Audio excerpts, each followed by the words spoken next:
నమస్తే మిత్రులారా, నేను మీ శ్రీనివాస్ చౌహాన్ అడ్వకేట్.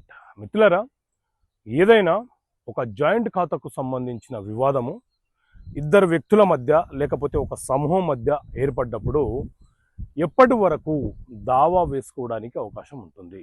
సో మిత్రులారా, మన దేశంలో లిమిటేషన్ యాక్ట్ కాలపరిమితి చట్టం 1963 అమలులో ఉన్నది.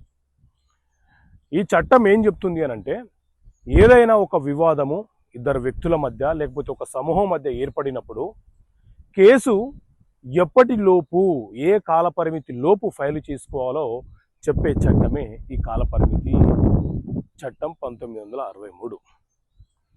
సో ఈ చట్టం ప్రకారంగా ఆ కాలపరిమితి లోపు మనము కేసు ఫైలు చేసుకుంటేనే ఆ కేసు చెల్లుబాటు అవుతుంది, లేకపోతే తిరస్కరణకు గురవుతుంది. అయితే ఈ కాలపరిమితి చట్టంలో ఆర్టికల్స్ ఉంటాయి, అలాగే సెక్షన్స్ ఉంటాయి.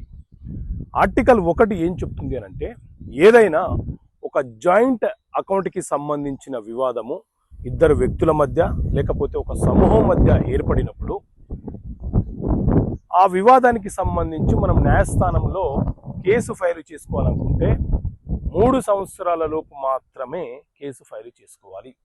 మరి ఆ 3 సంవత్సరాలు ఎప్పటి నుంచి క్యాలిక్యులేషన్ చేస్తారు అని అంటే, ఆ జాయింట్ ఖాతాకు సంబంధించిన లావాదేవీ చివరగా ఏ తేదీ నాడు జరిగిందో ఆ తేదీ నుంచి 3 సంవత్సరాల లోపు మాత్రమే మనము జాయింట్ అకౌంట్కి సంబంధించిన వివాదం మీద న్యాయస్థానంలో దావా సూట్ ఫైలు చేసుకోవాలి, లేకపోతే న్యాయస్థానము ఆ కేసుని స్వీకరించడానికి అవకాశం ఉండదు.